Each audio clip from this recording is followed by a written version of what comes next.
For 4 years, an annual chorus of unfounded criticism and aesthetic analysis beat like a drum over former First Lady Melania Trump's Christmas decorations at the White House. Now, it's First Lady Jill Biden's turn, but where have all the critics gone? Don't worry, I'm still here, and I should start by reminding loyal Fashion Notes readers that it was the haters who stereotyped Melania Trump as a stone-cold, joyless Eastern European who secretly hated the frills of Christmas. They did so by seizing on her winter white decor in the East Wing in 2017.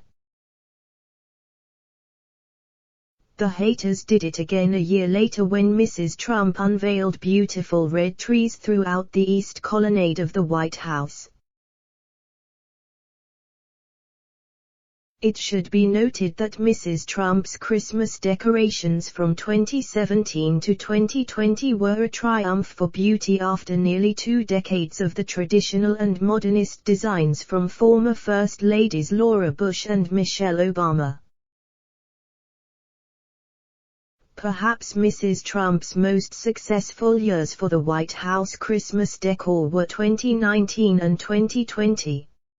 For the millions of Americans who will not see the White House up close and personal, photos are everything.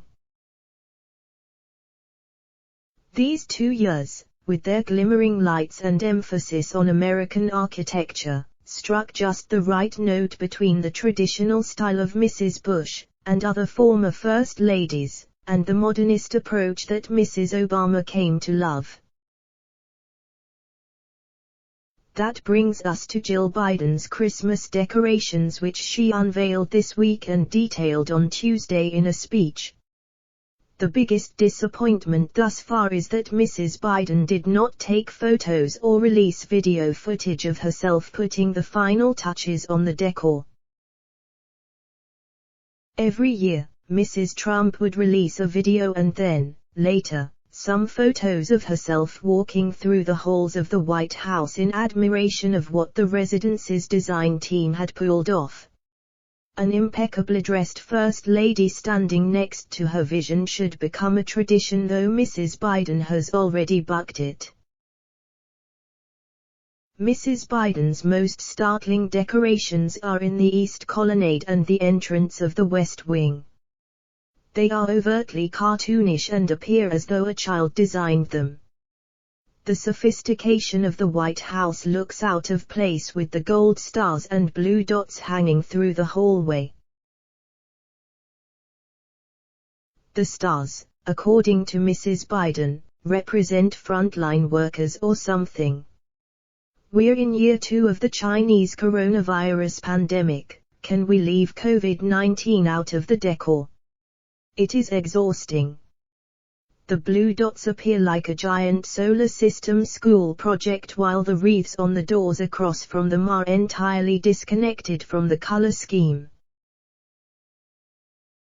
Then, at the entrance of the East Wing, oversized Dr. Seuss, didn't they cancel him? Christmas presents are stacked to create an archway around the doors. The screaming shade of red is detached from all the other shades of red throughout the White House decor, and the giant bow atop the arch is wrinkled.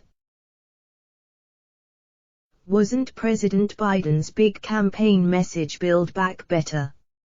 Why not a Christmas theme that aligned more with her husband's overarching theme for the year?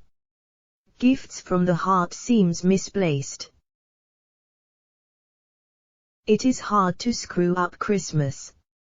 Most of everything revolving around the holiday is glitzy, twinkling, rich, and grand, especially when the White House is the backdrop. It's why even when a few rooms of Christmas decorations are approaching fugly, other rooms are stunning. Take, for example, Mrs. Biden's hallway in the White House and the theme of the state dining room. In the hallway, polished arches are filled with greenery with traditional red berry accents and soft lights.